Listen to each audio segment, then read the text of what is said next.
At that time, there was a king who, having heard the Buddha's exposition of the Dharma, rejoiced in his heart and awakened aspiration for highest perfect enlightenment. He renounced his kingdom and throne and became a monk named Dharmakara. Having superior intelligence, courage, and wisdom, he distinguished himself in the world. He went to see Lokesvara Raja Tathagata, knelt down at his feet, walked around him 3 times, keeping him always on his right, prostrated himself on the ground, and, putting his palms together in worship, praised the Buddha with these verses. The shining face of the Buddha is glorious. Boundless is his magnificence. Radiant splendor such as his is beyond all comparison. The sun, the moon, and the mani gem, though shining with dazzling brightness, are completely dimmed and obscured as if they were a pile of ink sticks. The countenance of the Tathagata is beyond compare in the whole world. The great voice of the Enlightened One resounds throughout the 10 directions. His morality, learning, endeavor, absorption and meditation, wisdom, and magnificent virtues have no equal. They are wonderful and unsurpassed. He meditates deeply and directly on the oceanic Dharma of all Buddhas. He knows its depth and breadth and penetrates to its farthest end.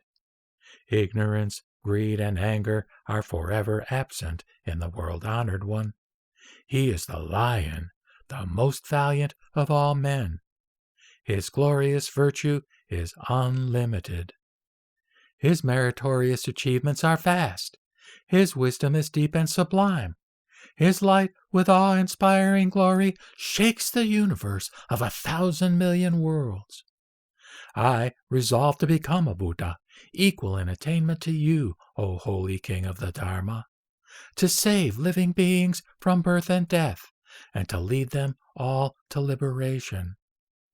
My discipline in giving, or dana, mind control, moral virtues, or sila, patience, or kshanti, and effort, virya, and also in meditation, or dhyana, and wisdom, or prajna, will be supreme and unsurpassed. I vow that, when I have become a Buddha, I shall carry out this promise everywhere, and to all fear-ridden beings shall I give great peace. Even though there are Buddhas 1,000 million kotis in number, and multitudes of great sages, countless as the sands of the Ganges River, I shall make offerings to all those Buddhas. I shall seek the supreme way, resolutely and tirelessly. Even though the Buddha lands are as incalculable as the sands of the Ganges River, and other regions and worlds are also without number, my light shall reach everywhere, pervading all those lands. Such being the result of my efforts, my glorious power will be immeasurable. When I have become a Buddha, my land shall be most exquisite, and its people wonderful and unexcelled. The seat of enlightenment will be supreme. My land, being like nirvana itself, will be beyond comparison. I take pity on living beings and resolve to save them all. Those who come from the 10 directions will find joy and serenity of heart when they reach my land.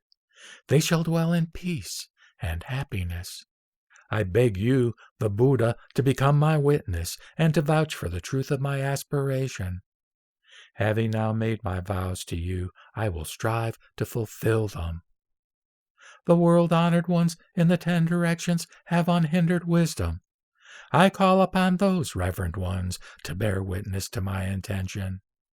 Even though I must remain in a state of extreme pain, I will diligently practice, enduring all hardships with tireless vigor.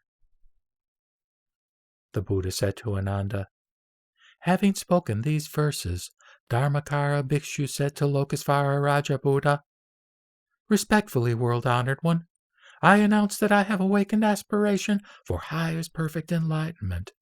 I beseech you to explain the Dharma to me fully, so that I can perform practices for the establishment of a pure Buddha land adorned with innumerable excellent qualities.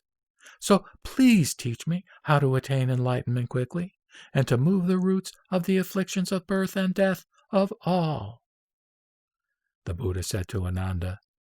At that time, Lokesvara Raja Buddha replied to Dharmakara Bhikshu, "You yourself should know by what practice you can establish a glorious Buddha land." The Bhikshu said to the Buddha, "That is far too vast and deep for my comprehension. I sincerely beseech you, world-honored one, to explain in detail the practices by which Buddha Tathagatas established their pure lands. After I hear that, I wish to practice as instructed and so fulfill my aspirations." At that time, Lokesvara Raja Buddha recognized Dharmakara Bhikshu's noble and high aspirations and taught him as follows.